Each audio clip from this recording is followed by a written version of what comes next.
Why does God allow so much suffering in the world? Since the fall of our first parents from a paradisiacal state to being cut off from God's presence, the curse of a broken law became the common lot of humanity. God's granting Adam and Eve and their offspring the freedom to choose between good and evil was intended to teach them not only to avoid doing evil, but also to become like God in their personal attributes. And yet, a consequence of humanity's agency to choose between good and evil left open the possibility of some choosing evil and thereby incrementally adding to their fallen state. And just as the consequences of Adam's and Eve's transgression of God's commandment passed to their descendants, so the consequences of their descendants' transgressions pass on to theirs.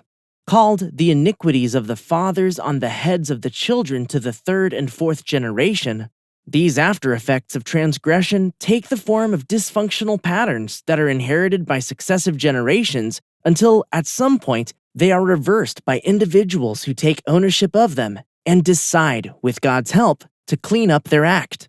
By the same token, this reversal from a cursed condition to a blessed one serves as the occasion for God's endowing His children with a far greater measure of His grace than they could have acquired without overcoming their own or their inherited dysfunctions. On the other hand, while people's choosing to do evil may cause others to suffer, God alone is judge of how accountable they are for their acts. What we can do is willingly endure suffering inflicted on us as if it is from God, and use it as a stepping stone to our greater glory with Him. God says through Isaiah, "See, I am refining you, though not as silver. I am testing you in the crucible of affliction." King Hezekiah understood the reason behind his suffering when he exclaimed, "O my Lord, by means of such trials comes a newness of life, and throughout them all the renewal of my spirit."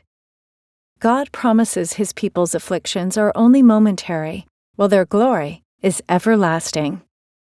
Then shall you be a crown of glory in the hand of the Lord, a royal diadem in the palm of your God. Brought to you by the Isaiah Institute. For more on Isaiah's prophecies, click the link in the description.